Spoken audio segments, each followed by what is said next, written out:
శుక్లాంబరధరం విష్ణుం శశివర్ణం చతుర్భుజం ప్రసన్నవదనం ధ్యాయేత్ సర్వవిఘ్నోపశాంతయే. అగజానన పద్మార్కం గజానన మహర్నిశం అనేకదంతం భక్తానాం ఏకదంతముపాస్మహే. నీలాంజన సమాభాసం రౌపిత్రం యమాగ్రజం ఛాయామార్తాండ సంభూతం తం నమామి శనీశ్వరం. జ్యోతిషాభిమానులందరికీ నమస్కారాలు. 2025 మార్చి నెల 29వ తారీఖు శనివారం రోజు అమావాస్య. ఆ రోజు రాత్రి 9:30 పూర్వాభాద్ర నక్షత్రం 4వ పాదం ద్వారా శని భగవానుడు కుంభరాశి నుండి మీనరాశిలోనికి ప్రవేశిస్తున్నాడు. ఇప్పుడు కుంభరాశిలో సంచారం సాగిస్తున్నటువంటి ఈ శని భగవానుడు మీనరాశిలోనికి ప్రవేశిస్తున్నాడు. ఈ రకంగా శని భగవానుడు మీనరాశిలో తన సంచారాన్ని 2.5 సంవత్సరం కొనసాగిస్తాడు. సహజంగానే నవగ్రహాలలో శని భగవానుడికి ఒక ప్రత్యేకమైనటువంటి విశిష్టమైనటువంటి స్థానం ఉంది. ఈయన మెల్లదనానికి కారకుడు, శ్రమజీవనానికి కారకుడు, కర్షకులు, కార్మికులు, నిరంతరం పనిని దైవంగా భావించేటువంటి కష్టజీవులందరికీ శని భగవానుడు ప్రాతినిధ్యం వహిస్తాడు. పనులు అనుకున్నంత వేగంగా జరగకుండా మెల్లగా వాయిదా పడేటువంటి పద్ధతుల్లో పనులన్నీ కొనసాగుతూ ఉంటాయి. సోమరితనానికి అనగా బద్ధక స్వభావానికి కూడా ఈ శని భగవానుడు కారకుడవుతాడు. కొన్ని సందర్భాల్లో రాత్రి భవళ్ళు అనగా విశ్రాంతి లేకుండా పనిచేసేటువంటి తత్వాన్ని కూడా ఈయనిస్తాడు. ఉదయం నిద్రలేసి తల వంచుకుని పనిలోకి వెళ్ళిపోతే కార్మికులు కానీ, కర్షకులు కానీ, శ్రమజీవులు కానీ మళ్ళీ సాయంత్రం వేళ ఎప్పుడో చీకటి పడిన తర్వాత ఇల్లు చేరుకునేటట్టుగా నిరంతరం పనిని భక్తిగా భగవంతుడిగా భావించి పనిచేసేటువంటి కష్టజీవులు ఎక్కువగా ఈ శని భగవానుడి యొక్క కారకత్వానికి కలిగి ఉంటారు. అటువంటి శని భగవానుడు కొన్ని సందర్భాల్లో పనులు దొరకని సందర్భాలు, ఆర్థికపరమైనటువంటి సమస్యల్ని, అనారోగ్య సమస్యల్ని, ముఖ్యంగా రుణాలు చేయాల్సినటువంటి పరిస్థితిని, సోమరితనం వల్ల కొన్ని సమస్యల్ని అనగా పనులు వాయిదా వేసుకోవడం లాంటి సమస్యల్ని, సమాజంలో ఒక రకమైనటువంటి అవమానాలు, పనుల్లో ఆటంకాలని ఇచ్చే పరిస్థితులు కూడా కలిగిస్తూ ఉంటాడు. వీటినే ఆయన సంచారాన్ని బట్టి మనము రకరకాలుగా శనిని అభివర్ణిస్తూ ఉంటాం. ఇప్పుడు మీనరాశిలోనికి శని భగవానుడు ప్రవేశించగానే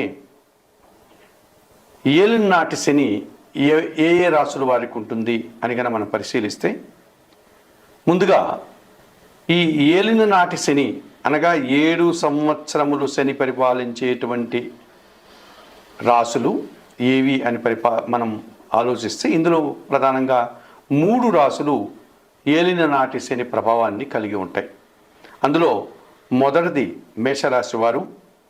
ఈ మేషరాశి వారికి వ్యయములో అనగా 12వ భావములోనికి శని ప్రవేశిస్తాడు మీనరాశిలోనికి. కనుక వీళ్ళకి ఏలినాటి శని ప్రారంభమవుతుంది. వ్యయములో 2.5 సంవత్సరం, తర్వాత మేషరాశిలో 2.5 సంవత్సరం, ఆ తర్వాత ద్వితీయ భావం అనేటువంటి వృషభ రాశిలో 2.5 సంవత్సరం. ఈ వ్యయము, జన్మరాశి, ద్వితీయ భావం, ఈ 3 రాశుల్లో 2.5 సంవత్సరాలను కలిపి ఏలిన నాటి శని అనగా 7.5 సంవత్సరాల శని అని పిలుస్తూ ఉంటాం మనం. ఇక మీనరాశి వారికి జన్మరాశిలో శని సంచారం కొనసాగిస్తున్నాడు కనుక వీరికి ఏలినాటి శని ప్రభావం 2.5 సంవత్సరం అయిపోయింది. అంటే వ్యయములో శని దోషం పోయింది. ఇప్పుడు జన్మరాశిలో 2.5 సంవత్సరం ఉంటాడు, తర్వాత ద్వితీయమైనటువంటి మేషరాశిలో 2.5 సంవత్సరం ఉంటారు. అనగా ఏలిన నాటి శని ప్రభావం 2.5 సంవత్సరం వెళ్ళిపోయింది. ఇంకా 5 సంవత్సరములు వీరికి ఏలినాడు శని ప్రభావం ఉంది ఈ మీనరాశి వారికి. ఇక కుంభరాశి వారికి ద్వితీయ భావమైనటువంటి మీనరాశిలో శని సంచారం కొనసాగిస్తున్నాడు కనుక వీరికి ద్వితీయ శని దోషం ఉంది. అనగా ద్వితీయ భావంలో శని సంచరిస్తున్నాడు, అనగా ఏలినాటి శని ప్రభావం కుంభరాశి వారికి 5 సంవత్సరాలు పూర్తయింది. ఇంకా 2.5 సంవత్సర కాలం ఉంది. అది కూడా ద్వితీయములో అనగా మీనరాశిలో శని సంచారం కొనసాగిస్తున్నాడు కనుక ఈ మీనరాశిలో శని సంచరించేటువంటి 2.5 సంవత్సరం మాత్రమే వీరికి ఏలినాటి శని ప్రభావం కనిపిస్తుంది. ఈ రకంగా మేష మీన కుంభరాశుల వారికి ఏలినాటి శని ప్రభావం ఉంది. ఇక అర్ధాష్టమ శని ప్రభావం ఎవరికి ఉంది? అర్ధాష్టమము అంటే అష్టమము అనగా 8, అందులో సగాన్ని అర్ధాష్టమము అనగా చతుర్థ భావము. ధనస్సు రాశి వారికి మీనరాశిలో శని సంచరిస్తున్నాడు కనుక అది 4వ భావం కనుక అర్ధాష్టమ శని ప్రభావం అనగా చతుర్థ శని ప్రభావం వీరికి ఉంది. ఇక అష్టమ శని ప్రభావం ఎవరికి ఉంది? సింహరాశి వారికి అష్టమ భావంలో అనగా మీనరాశిలో శని సంచరిస్తున్నాడు కనుక అష్టమ శని ప్రభావం అనగా అష్టమ శని దోషం వారికి ఉంది. కనుక మేష మీన కుంభరాశుల వారికి ఏలినాటి శని ఉన్నారు.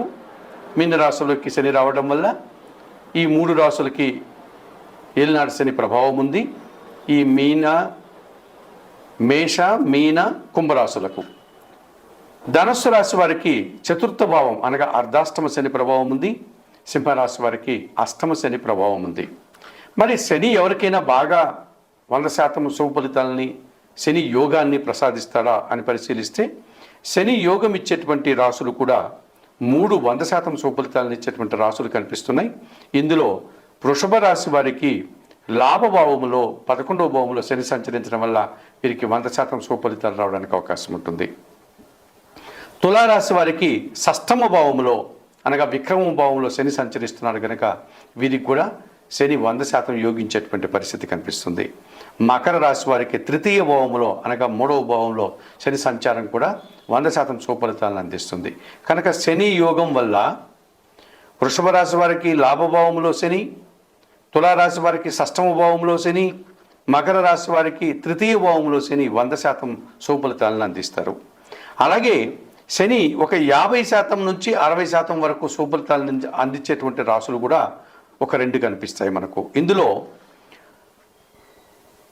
ఈ 60% శని ప్రభావం కలిగినటువంటి రాశి మిథున రాశి అని చెప్పుకోవచ్చు. ఎందుకంటే మిథున రాశి వారికి 10వ భావంలో శని సంచరిస్తున్నాడు. ఈ రకంగా అష్టమ భాగ్యాధిపతి అయినటువంటి శని భగవానుడు 10వ భావంలో రావడం వల్ల వీరికి పని పెరుగుతుంది. ఆ పనికి తగినటువంటి ఫలితము, ఆ కష్టానికి తగినటువంటి రాబడి లాభము అందుకోగలుగుతారు. కనుక 60% శని ప్రభావం మిథున రాశి వారికి ఉంటుంది.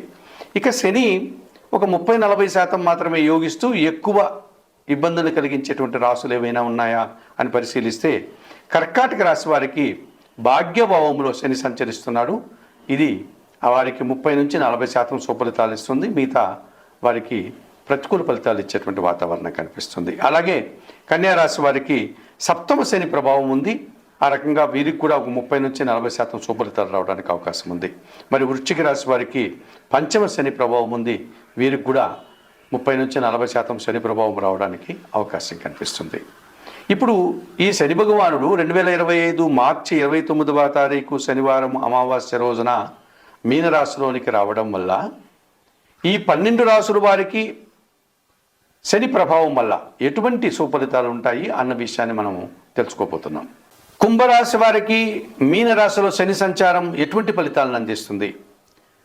2025 మార్చి 29వ తారీఖు శనివారం అమావాస్య రోజున కుంభరాశి నుంచి శని భగవానుడు మీనరాశిలోనికి ప్రవేశించడం వల్ల ఈ కుంభరాశి వారికి జన్మరాశ్యాధిపతి మరియు వ్యయాధిపతి అయినటువంటి శని భగవానుడు ద్వితీయ భావంలో సంచారం కొనసాగిస్తున్నాడు కనుక ఏలినాటి శని ప్రభావం వీరికి అధికంగా కనిపిస్తుంది. ఏలినాటి శని ప్రభావం ద్వితీయ భావంలో శని సంచారం కొనసాగిస్తున్నాడు కనుక వీరి మాటల వల్ల అపార్థాలు, కుటుంబంలో ఒక రకమైనటువంటి ఇబ్బందికర పరిస్థితులు, అశాంతిని కలిగించేటువంటి సంఘటనలు, ఎదుటివారితో మాట్లాడేటప్పుడు వీరు చెప్పినటువంటి అభిప్రాయంతో ఏకీభవించకపోవడం, లేకపోతే మీరు చెప్పిన దాన్ని వారు అపార్థం చేసుకునే సందర్భాలు కనిపిస్తాయి.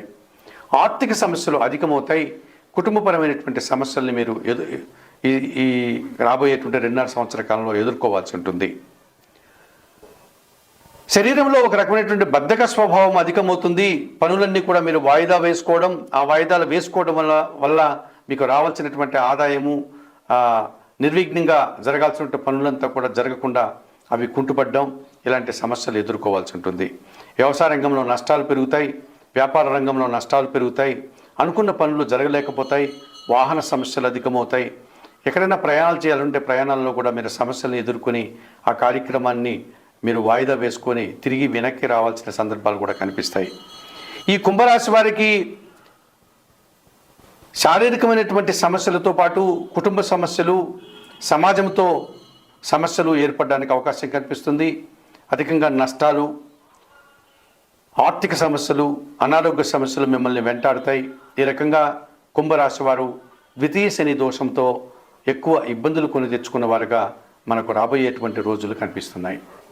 ఈ మీనరాశిలో శని ప్రభావం వల్ల ఎటువంటి పరిహారాలు నిర్వర్తించుకోవడం వల్ల ఈ శని ప్రభావం నుంచి బయటపడి మీరు సంతోషంగా ముందుకు వెళ్తారు అన్న విషయాన్ని ఇప్పుడు మీకు తెలియజేస్తూ, ముఖ్యంగా ఏళ్నాటి శని ప్రభావం ఉన్నటువంటి మేషరాశి వారు కానీ, కుంభరాశి వారు కానీ, అర్ధాష్టమ శని ఉన్నటువంటి వారు కానీ, అష్టమ శని దోషం ఉన్నటువంటి వారు కానీ, అనగా మేష, మీన, కుంభరాశుల వారు, ధనస్సు, సింహరాశుల వారు, అలాగే శని యోగించినటువంటి కర్కాటక, కన్యా, వృశ్చిక రాశుల వారు, వీరందరూ కూడా తప్పనిసరిగా శనీశ్వరుని యొక్క ఆలయానికి వెళ్ళండి.